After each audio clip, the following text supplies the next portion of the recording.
নমস্কার, নির্মলানন্দে সবাইকে সুস্বাগতম।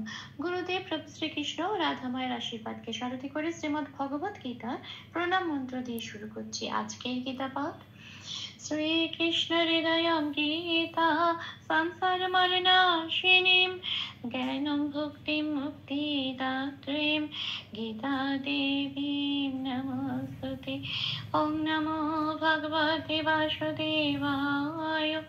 ওম নমো ভগবতে বাসুদেবায়। ওম নমো ভগবতে বাসুদেবায়। রাধে রাধে রাধে রাধে রাধে রাধে রাধে রাধে রাধে রাধে। শ্রীমদ্ ভগবত গীতা তৃতীয় অধ্যায় শ্লোক নাম্বার 14। অন্নাৎ ভবন্তি ভূতানি पर्जन्यदन्न सम्भवः यागात् भवति पर्जन्यः यज्ञः कर्म समुद्भवः। আচ্ছা, প্রথম লাইনের প্রথম পাঠটুকু হচ্ছে অন্নাৎ ভবন্তি ভূতানি। এটা আমি বাংলায় বললাম, এবার দেখি এটা কিভাবে সংস্কৃততে ভেঙে ভেঙে উচ্চারণ করব। একদম সংস্কৃত উচ্চারণের কাছাকাছি পৌঁছানোর জন্য বাংলা হরফে প্লাস প্লাস বি লিখে সাজিয়ে নেওয়া হয়েছে। কিছু কিছু জায়গায় লাল দেওয়া হয়েছে, যে যে জায়গাগুলো লাল দেওয়া হয়েছে সেই সেই জায়গাগুলো চান্টিং এর চলনের সময় উচ্চারিত হবে না, ঠিক তার উপরের ব্র্যাকেটে যে অক্ষরগুলো দেওয়া আছে সেগুলোই উচ্চারিত হবে। আচ্ছা, প্রথম লাইনে প্রথম পাঠটুকুর সংস্কৃত উচ্চারণটা একটু দেখি। অন্নাথ। আচ্ছা, এখানে অ এর পরে দুটো ন আছে যুক্ত অক্ষর, একটা নকে হসন্ত লাগিয়ে বাইরে বার করে এনে আগের অক্ষর অ এর সাথে জুড়ে উচ্চারিত হলো অন, আর একটা ন পড়ে রইল, সেই নটার সাথে আকার নয় আকার।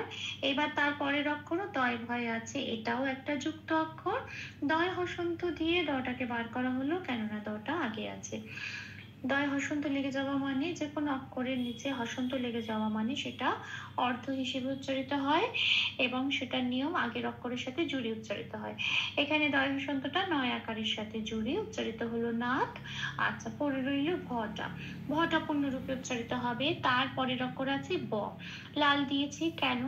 পাশের ক্যালেন্ডারে 2 নম্বরে তালিকাভুক্ত করে দেওয়া আছে ব এর উচ্চারণ ও প্লাস অ, ওয়া, মুখটা খুলে বলতে হয় ওয়া। এই ব এর উচ্চারণটা বোঝানোর জন্য উপরের ব্র্যাকেটে সেটা দেওয়া আছে ও প্লাস অ ওয়া, তাহলে উচ্চারণটা হবে ভ ওয়া। আচ্ছা, তারপরের অক্ষর আছে নয় তয় হস্যই, এটা একটা যুক্ত অক্ষর, ন আগে আছে, নয় হসন্ত লাগিয়ে বাইরে বার করে এনে আগের অক্ষর এই বয়ের সাথে জুড়ে উচ্চারিত হলো ওয়ান, আর টিটা যেমন আছে তেমন পড়ে রইল। তাহলে প্রথম শব্দে সংস্কৃত উচ্চারণটা পেলাম অন্নাথ ভবন্তি। এটা পরের অক্ষরে আসি, পরের শব্দে। পরের শব্দ হচ্ছে ভূ যেমন আছে তেমন, তা যেমন আছে তেমন, নি যেমন আছে তেমন। চান্টিং এ চলনের সুবিধার জন্য একটু প্লাস প্লাস দিয়ে সাজিয়ে নেওয়া হয়েছে। তাহলে এই প্রথম লাইনের প্রথম পাঠে সংস্কৃত উচ্চারণ কি পেলাম? অন্নাথ ভবন্তি ভূতানি। আসি পরের শব্দে, পর্জন্যদান্য সম্ভবা। এখানে একটা বিসর্গ আছে, এটা আমার প্রথম লাইনের সেকেন্ড পার্ট। দেখে এটা কিভাবে সংস্কৃততে ভাঙবো। আচ্ছা, বর্গের জয় রেপ আছে, রেপ থাকলে পাশে 3 নম্বরে তালিকাভুক্ত করে দেওয়া আছে বয়শূন্যরয় হসন্ত দিয়ে প্রতিস্থাপিত হয়ে যায়। আচ্ছা, এবার বয়শূন্যরয় হসন্ত লেগে গেল মানে অর্ধর, সেটাকে উচ্চারণ করতে গেলে আগের একটা অক্ষরের প্রয়োজন। আগের অক্ষর এখানে প, পয়ের সাথে জুড়ে এটা উচ্চারিত হলো পর বলে। রেপটা ফ্রি হয়ে গেল, বর্গের জটা পূর্ণরূপেই উচ্চারিত হলো জ বলে। আচ্ছা, তারপরের অক্ষর আছে নয় জফলা আকার, লাল দিয়েছি কেন? কারণ জফলার উচ্চারণ বোঝানোর জন্য। 1 নম্বরে তালিকাভুক্ত করে দেওয়া আছে অন্তস্থ জয়ের উচ্চারণ হস্যই প্লাস অন্তস্থ সংস্কৃততে। আচ্ছা, কিন্তু আমি এখানে উপরের ব্র্যাকেটে কি দিয়েছি? হস্যই প্লাস অন্তস্থ আকার। কেন? কারণ এখানে নয় জফলা আকার আছে, সেই জন্য উচ্চারণটা হবে, জফলা আকারের উচ্চারণটা হবে হস্যই প্লাস অন্তস্থ আকার।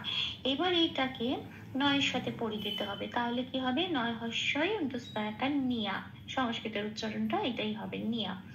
তারপরে অক্ষর দ পূর্ণরূপে উচ্চারিত হবে, তারপরের অক্ষর যন্ত্রের নয়, যন্ত্রের নয় ডবল ন আছে, যুক্ত অক্ষর, একটা নকে হসন্ত লাগিয়ে বাইরে বার করে এই দয়ের সাথে জুড়ে উচ্চারিত করতে হবে দন, আর একটা ন পড়ে রইল, পূর্ণরূপে উচ্চারিত হবে।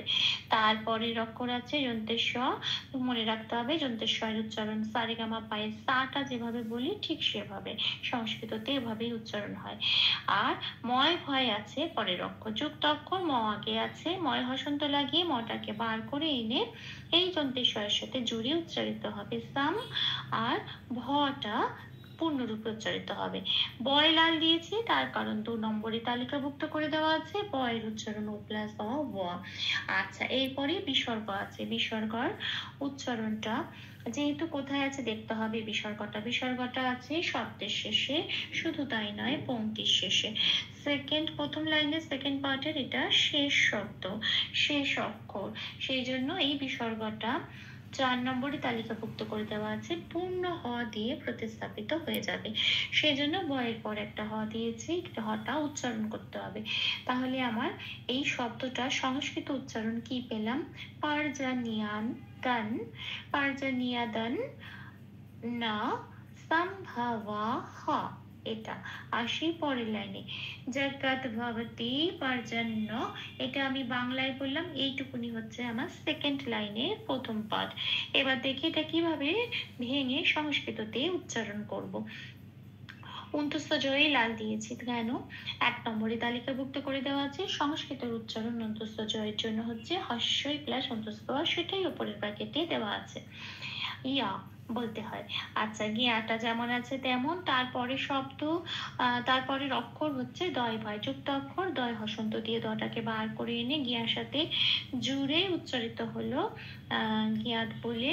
এই গ আর নটা গিয়াটা নিয় ঘাসা হয়, একটু উচ্চারণ গ আর নিয় ঘাসা, গিয়া নিয়াত এরকম, ইয়াক নিয়াত এরকম ভাবে উচ্চারণ করতে হয়। হ্যাঁ, আর তারপরে এই যে ভটা দয় ভয়ের দটা তো চলে গেল হসন্ত লাগিয়ে, ভটা পূর্ণরূপে উচ্চারিত হবে। তারপরের অক্ষর আছে ব, লাল দিয়েছি বয়ের উচ্চারণ বোঝানোর জন্য 2 নম্বরে তালিকাভুক্ত করে দেওয়া আছে ও প্লাস অ উপরের ব্র্যাকেটে সেটাই দেওয়া হয়েছে। তারপরের অক্ষর টিটা যেমন আছে তেমন। তাহলে শব্দটা কি পেলাম? ইয়াক নিয়াত ভাবাতি, এটা। তারপরে শব্দে আসি পর্জন্য, বর্গের জয় রেপ আছে, রেপ থাকলে 3 নম্বরে তালিকাভুক্ত করে দেওয়া আছে, বয় শূন্য রয় হসন্ত দিয়ে প্রতিস্থাপিত হয়ে যায়, সেই জন্য রয় হসন্ত মানে অর্ধর, আগের অক্ষর পয়ের সাথে জুড়ে উচ্চারিত হবে পর বলে বর্গের জটা পূর্ণরূপে উচ্চারিত হবে। তারপরে আছে যন্ত্রের নয় জফলা ওকার। এখানে বলে দিই, এখানে যেহেতু এই পার্টটা ভাঙছে সেই জন্য এই যে পর্জন্য কথাটা সেটা অরিজিনাল যেটা শব্দ সেটা হিসেবেই আমরা চাঁদটা করব। যেহেতু অরিজিনাল শব্দটা যন্ত্রের নয় জফলা বিসর্গ পর্জন্য, সেটাই আমি লাল দিয়ে লিখে দেওয়ার চেষ্টা করেছি, একেবারে ভেঙে নিয়ে শেষের দিকটায় ওইটাই লিখেছি যন্ত্রের নয় জফলা বিসর্গ। এটা যখন এই শ্লোকের মধ্যে উঠছে তখন পুরো শ্লোকটার মধ্যে এই যন্ত্রের নয় জফলা এটা এই বিসর্গটা উচ্চ হয়ে ওকার হয়ে এই সন্ধি হয়ে এই ওকারটা এসেছে। যখন আমার ভেঙে বেরোচ্ছে তখন এই সন্ধিটা উচ্চ হয়ে বিসর্গ দিয়ে বেরোচ্ছে তার অরিজিনাল শব্দ নিয়ে। কাজেই আমি যখন চান্ট করব, যেহেতু এটা সেকেন্ড লাইনের সেকেন্ড পার্ট এবং এটা যেহেতু শেষ অক্ষর এবং শেষ অক্ষরের মধ্যে যেহেতু বিসর্গ আছে সেই জন্য এটা পূর্ণ হওয়ার রূপে প্রতিস্থাপিত হয়ে যাবে। তাহলে হলো পর্জন্য, নয় জফলা আছে তো নয় জফলাটা হবে হস্যই প্লাস অন্তস্থ। হ্যাঁ, ওটা সেটাই উপরের ব্র্যাকেটে দেওয়া হলো। এই যে হস্যই প্লাস অন্তস্থ 1 নম্বরে তালিকাভুক্ত করে দেওয়া আছে, এটা জফলার উচ্চারণ, এটা এবার নয়ের সাথে পড়িয়ে দিতে হবে। নয়ের সাথে পড়িয়ে দিলে উচ্চারণটা হয় নয় হস্যই অন্তস্থ নিয়, এটা।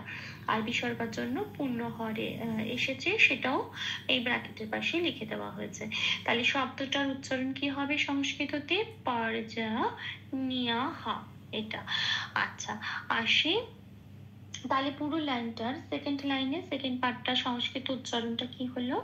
ইয়াজ্ঞাত ভাবতি পর্জন্য, এটা। আসি শেষ পার্টে, যজ্ঞা এখানে একটা বিসর্গ আছে, কর্ম সামত ভাবা এখানেও আরেকটা বিসর্গ আছে, এটা আমি বাংলায় বললাম। এবার দেখি সংস্কৃততে কিভাবে উচ্চারণ করব। অন্তস্থ জয় লাল দিয়েছি যথারীতি ঠিক আগের মতো জয়ের উচ্চারণ বোঝানোর জন্য হস্যই প্লাস অন্তস্থ সেটাই উপরে ব্র্যাকেট দেওয়া হলো।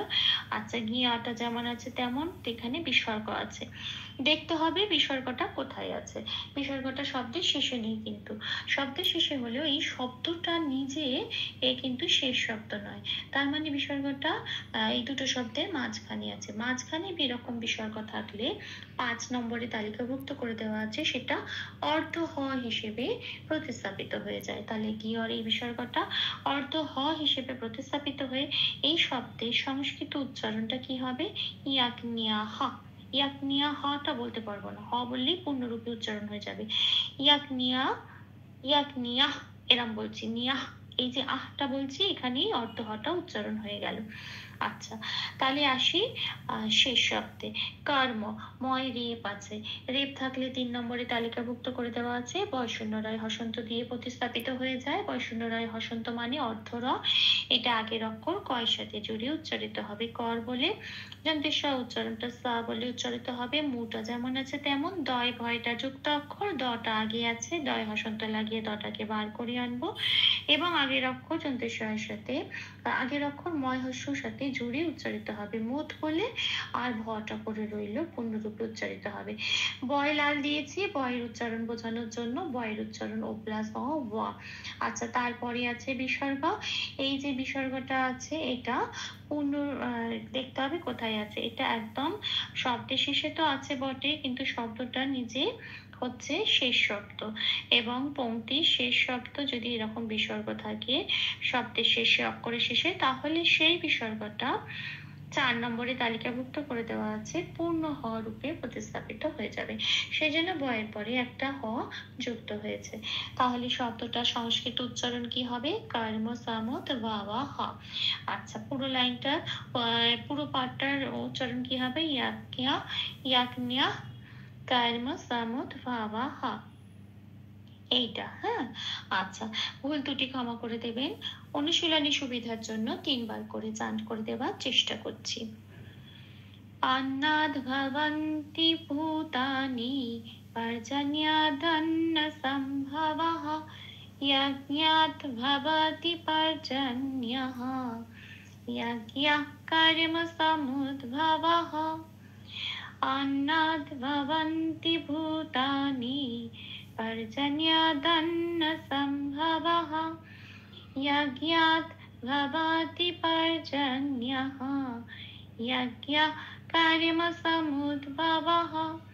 अन्नाद् भवन्ति भूतानि पर्जन्यादन्न सम्भवः यज्ञात् भवति पर्जन्यः यज्ञः कर्म समुद्भवः। राधे राधे राधे राधे राधे राधे राधे राधे राधे राधे। तप्त कांचन गौरांगी राधे वृंदावनेश्वरी विश्वभानुसुते देवी तां प्रणमामि हरे प्रिये। প্রভু ও শ্রী রাধামায়ের কৃপা দৃষ্টি আমাদের সবার উপর বর্ষিত হোক। ধন্যবাদ। আপনাদের উৎসাহই আমার অনুপ্রেরণা। আমার সকল ভুল ত্রুটির ক্ষমা প্রার্থনা প্রভুর চরণে অর্পণ করলাম। ওম কৃষ্ণায় বাসুদেবায় হরয়ে পরমাত্মনে প্রণতক্লেশনাশায় গোবিন্দায় নমো নমঃ। শ্রীকৃষ্ণার্পণমস্তু। জয় শ্রীকৃষ্ণ।